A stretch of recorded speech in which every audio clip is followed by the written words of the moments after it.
niluluto ko kasi nga nagugutom na ako. Since galing pa ako sa shift ko, ano daw, galing pa sa shift? Well, naka-work from home setup kasi ako kaya talagang technically galing ako sa shift ko. And magdamag akong hindi kumain kaya gutom na ako. So, ginawa ko, nagkalkal ako sa fridge at nakakita nga ako ng talong, string beans or sitaw, meron tayong okra, isang pirasong kamote at isang pirasong ampalaya, meron din tayong kalabasa. And since meron din kaming bagong extract or yung parang katas ng bagong isda, naisip kong gumawa na lang ng pinakbet. Pero hindi ko na siya lalagyan ng kahit anong karne. So, gulay lang talaga siya tsaka yung bagong extract. So, tara na, magluto na tayo para makakain na rin ako.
Alright, so as you can see, nahiwa ko na yung mga gulay natin, no?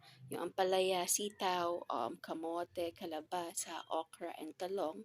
And meron din tayong onion dito, tomatoes, garlic, at saka green chili or yung siling haba. Huhugasan ko lang ulit tong mga gulay na to and then magluluto na tayo.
Ayan, no? So, as you can see, ginisa na natin yung ating sibuyas, garlic, at yung tomatoes.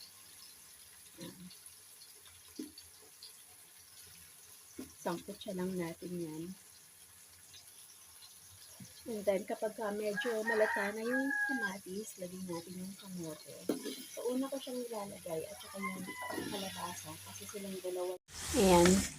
Gigisahin lang natin yan. Una kong nilagay yung kalabasa at saka yung kamote kasi silang dalawa yung pinakamatagal lumambot. Ayan. Tapos takpan na lang natin siya.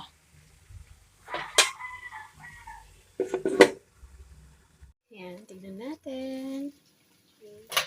Tapos haluin lang muna natin yan para hindi masunog. Ewan ko, no, bakit iba yung linamnam sa akin kapag malata yung kamote, tsaka yung kalabasa. Tapos lagyan natin ng konting water. Yan. Tapos, cover natin ulit.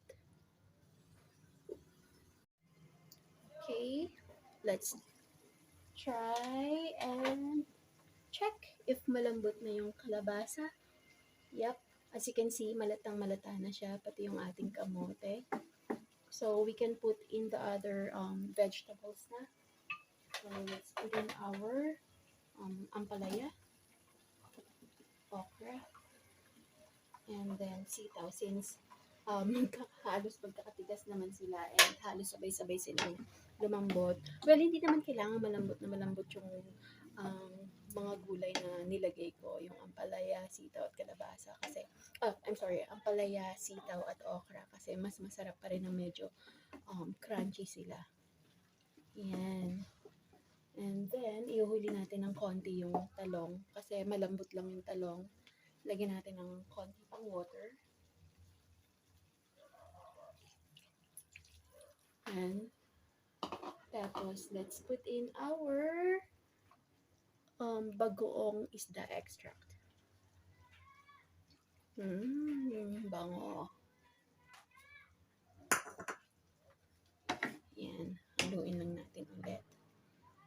Tapos, tatakpan ko lang ulit to. Then, we'll simmer it for like 2 to 3 minutes. And then, ilalagay na natin yung talong.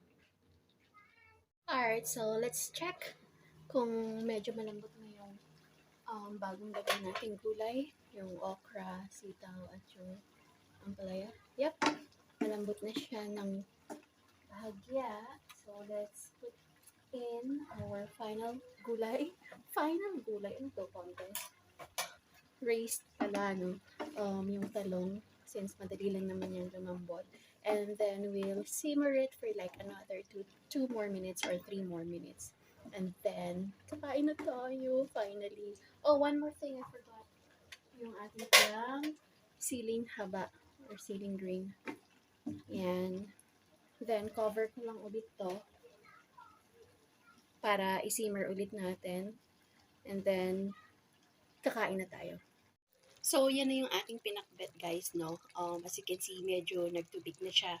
But then again, konti lang naman yung tubig niyan. And mas okay din yung medyo may sabaw-sabaw ng konti. As you can see, umuusok at kumukulo pa. At takam na ako. So, ano pang hinihintay natin? Let's go ahead and eat. Ayan guys, so nailipat ko na yung ating pinakbet sa ating plate. And it's tiki man time na. Mainit! Ayan, so tikiman time na tayo, no? Napaso pa yung kamay ko kanina habang nagpipicture-picture ako. Pero itong titikman natin, malamig na siya. Sakto lang yung lambot ng okra. Sarap. Malinamnam.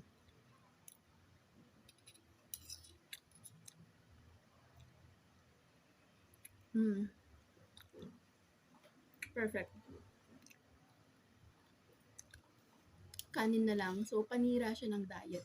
So, yun na nga guys. Hope you like this video. And if you really do like, just give us a thumbs up. And hit that notification bell down below para lagi kayong updated sa mga videos namin. Ciao!